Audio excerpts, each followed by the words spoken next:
Hayatta qalmaq üçün yalnız yemək. Başqa şey heç nə yox. Haqlısınız. Çox. Siz onu o dövrü görməmsiniz. Siz o insanlar çox ağırdır.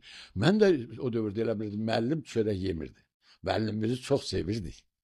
Bizim bir müəllim vardı. And olsa Qələndər müəllim. Orta məktəb müəllim. Direktorumuz idi.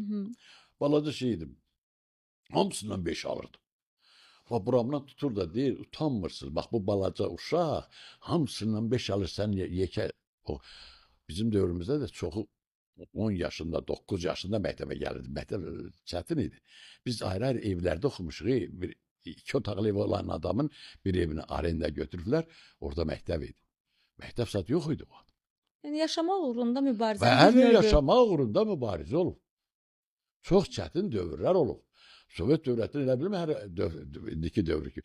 İndi şükür Allaha hər şey var. Rəşid müəllim, o vaxtı məsəl üçün mənim atam da belə şeylər deyirdi. Anamı kiməsə tanış eləyəndə deyirdi ki, üzr istəyirəm, yoldaşımdır. Üzr istəyirəm, böyüklərimizdən yoldaşımdır. Mən yetkin bir insan kimi düşünürəm ki, insan nə vaxt üzr istəyir? Ayıb bir şey iş görəndə və ya utanılacaq bir iş görəndə üzr istəyir.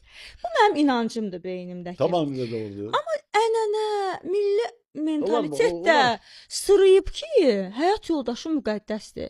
Sizə elə gəlmir ki, sizin nəsil iki təzad arasında vurnuxub. Bəli. Bu necə açıqlayarsınız? Yox, xanım, bircə şey deyim. Bizim o qədər səhv mentalitetlərimiz var ki, onları deyəcəm, sən də deyirsən. Yaz gələn kimi bahar bayramı deyirik də, Novruz bayramı gəlir. Bax, Rusunki gəlir, Pasxa bayramı gələndə onun, bax, onun geyiminə bax, sən o mollasın, başında belə şirazlı zadlar, belə doxlanmış, əlində də bir əsası. Bizim molla gələndə boynu çirkli, burası qatlanmış, nə bilim mən. Nə deyim? O, bizimki gör nə deyir? Yaz gəlir, bura bax. Gələn də nə şey gəlir? Öz dədəsinin pulunu verib ona, Şaxta babaya. Onun uşağına konfet gətirir. Çürük konfet gətirir.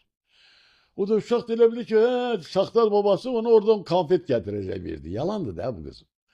Amma bizimki nədir? Keçəl bir olar. Kosa da nə arvaddır, nə kişi. Nə biz nə arvadıq, nə kişi. Gələndə də dilənməyə gəlirik. Kosanın payını verir.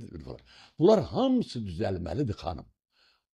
Adət ənənə sınıfda. Nə adət? Belə adət olur. Sənə qurban olum, belə adət olursun. Nə ayıb şeydir, belə şeydir. Dilənmə, insanları dilənməyə öyrədirsən.